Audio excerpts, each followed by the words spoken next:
Russell Westbrook exploded in the second half last night to lead the Thunder to a Game-1 win in the West Finals. Westbrook scored 24 of his 27 points in the final two quarters, including 19 in the third alone. However, Westbrook did start the game making only 1 of 8 shots and struggled for most of the first half. Shannon, the question to you, my friend, is would you want Westbrook leading your team? Absolutely.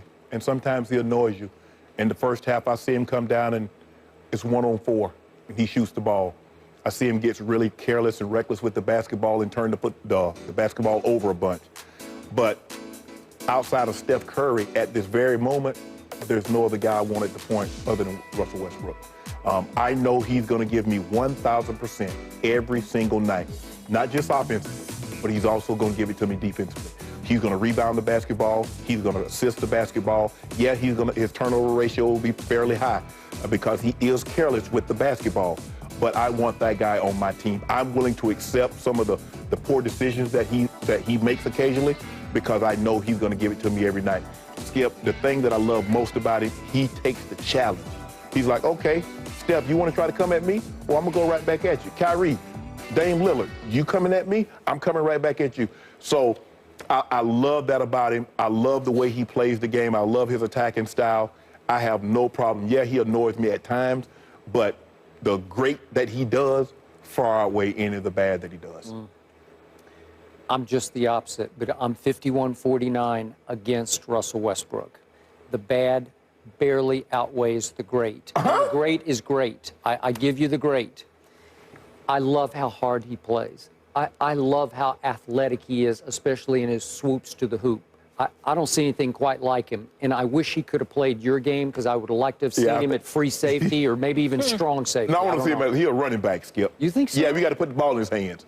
Okay. Yeah, he was physical enough to do that. Yeah, he would have been great. Okay. I love that he grew up some this year, and he actually discovered his favorite new stat, which is the triple-double, and so it made him a little more aware on his swoops to the hoop that, oh, wait a second, I can dump it to that big guy, and he can dunk it, and I get a stat in that category. I get a 1 over there. I love all that about him. I would not want him running my show, and I've said this for a long time, and I'm sticking with it. He is so headstrong. He is so tunnel-visioned. He is so, at times, egomaniacal, and I don't mean it in the worst way. It's just like he is in his own head. That he has no real perspective on the rest of the game. I'm a big Magic Johnson fan. Maybe I'm going old school, but I'm stuck in Magic land here because have you ever seen a better leader of a basketball team than Magic Johnson? No, but the thing was Magic personality led to the fact that he was playing with Kareem, and he says, okay, Chief, Cap, what do you want? That's not Russell Westbrook. Russell Westbrook is not taking a back seat.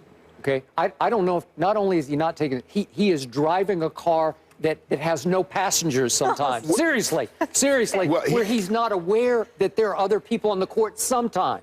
Sometimes. But that's... And here's been my biggest problem from the start. I was such a Kevin Durant fan when he was at University of Texas, and I predicted he was going to win multiple scoring titles, and a lot of people laughed at me, and he winds up in Oklahoma City with this guy who somehow thinks he's the man in Oklahoma City, and unfortunately, he's the decision maker. He gets to dribble the ball up the court and choose whether that guy named Durant standing over there on the wing gets to shoot or do I get to shoot. It's my call, and a lot of times, like last year, he shot more than Kevin Durant did, and it just drives me nuts, because it's wrong, and you know it, and I know it. In the history of the game, have we ever seen 2 equally as talented offensive players play on a team in their prime at the same time? You make a strong case. Maybe Elgin Baylor, Jerry West? Maybe.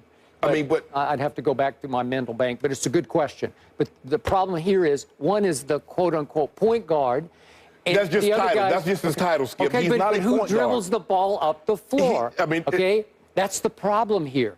And look, I'm doing the Magic comparison. Russell has no magic in him. No. Magic on any given night would sense. He's so keenly attuned to the emotions of the... You were the leader in your locker room. Yeah.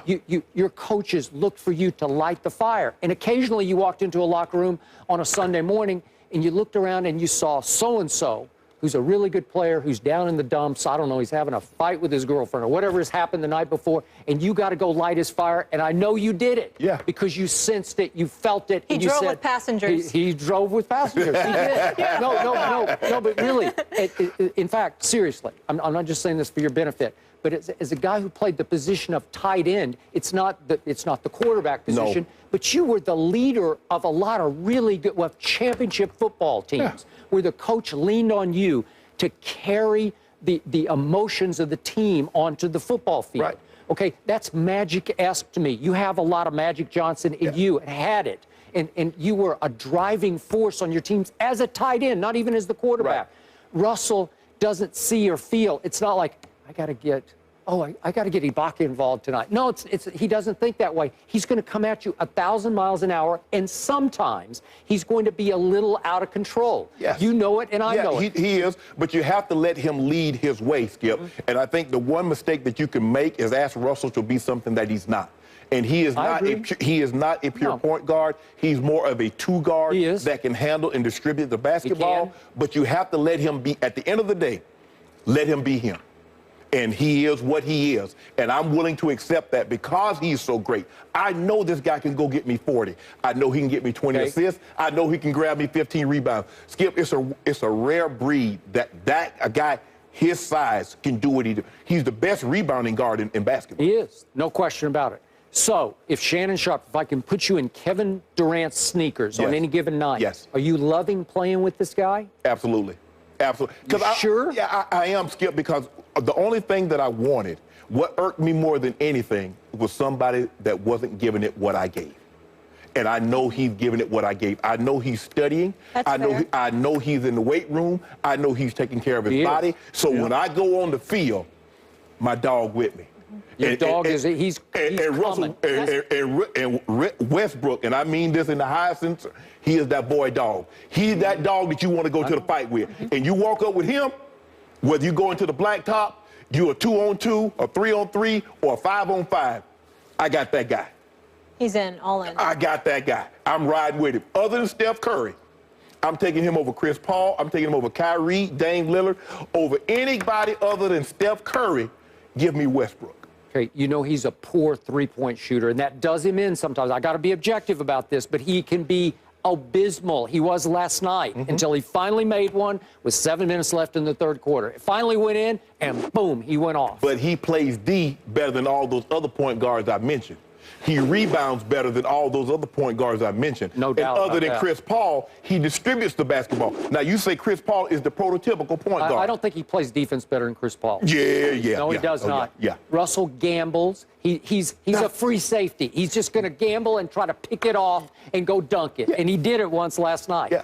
You just want him to have a little more awareness. Just a little bit. Just be a leader. Because the true leader of the team is Kevin Durant. Yep. Kevin Durant has some magic in him. He can see it and feel it and lead it on and off the floor in ways that Russell never can. Yeah, 7 foot tall. Yeah, he got some magic in him because he can put the ball in the basket like nobody. No, but I'm talking about being a leader of the team. But that works for them. See, for the longest time, the media tried to do drive a wedge between, well, this is Kevin's team, this is Russell's team. And they was like, no, it's our team. He can be himself, I can be, because that's not Kevin's personality. Yeah. And the best thing Kevin did this year, he said, we are both going to go together to the post-game interviews so no wedges can be driven. Yep. We're going to sit next to each other and hear the same questions. Yep, because there's 2 superstars on that team, in case you guys And Bron's coming, and whoever has the hot hand or 2 hot hands, they're coming with Bron. So it might be Kyrie and Kevin, it might be Kevin and JR. You're riding with Bron all the way. You know I got to ride with Bron. We're in that fire truck. Okay, now that you got Russell Westbrook is by far the best point guard, are you taking Oklahoma City? Are you taking them to beat Golden State? We got 4 minutes left. All 4 minutes left, baby. Up next, Tom Brady. He has a week left. Will he accept the suspension or will he fight? He has less than a week, actually, to decide. Shannon will tell us what he should do after the break. Stay here. All right, a little legal jargon here. Stay with me. So last month, the appeals court ruled in favor of the NFL effectively reinstating Brady's 4-game suspension by the NFL for his role in the Deflategate scandal. Now, the Second U.S. Circuit Court of Appeals said Brady could have until this coming Monday to decide whether to ask for a rehearing in front of the same 3-judge panel or a new hearing in front of the entire circuit. Shannon, at this point, should Brady just accept this 4-game suspension or continue to fight? Don't accept it if he thinks he's done nothing wrong, but I don't think he changes the opinion of anybody's mind. Either you're dug in one way or another. You believe he did it and should be punished, or you don't and believe he should play. So him winning an appeal, it's not going to, I don't believe it changes anyone's mind. I think if you're a Patriot fan, you live in the Massachusetts area, you believe Tom Brady's done nothing wrong. Everybody, for the most part, not everyone, but for the most part, a lot of people that do not live in those areas do not root for the Patriots. They think he's done something and should be punished. So you don't think he should keep fighting just to keep clearing his name, but more important, so he can play the first 4 games? But Skip, it doesn't do anything. The union is fighting. See, the problem that I have with the union is that they pick and choose the battles that they want to fight for. They want to fight this one, but they didn't want to fight for Terrell Pryor. They got suspended 4 games for something that happened in college. They didn't want to fight that one. Commissioner didn't have too much power. They didn't want to fight for Pac-Man Jones, who got suspended for an entire year for something that had nothing to do with the integrity of the game or rules violations of the game. But you want to fight this battle. Hey, you fight whatever battle you want. Drew Brees saying the commissioner had too much power, but he didn't have too much power when he suspended Terrell Pryor for 4 games. Okay, so now 4 judges have ruled, 2 for and 2 against. That's the stat sheet right now. Yep. So I say Tom Brady should keep fighting, and if it requires him to dip into his own savings, I think he has the money to pay his own lawyers if, in fact, you think it's too much money that has been drained from the NFLPA. Absolutely, Skip. You're fighting a battle. I mean, the NFL, every guy that owns a team in the NFL is a billionaire. There are no billionaires that's players.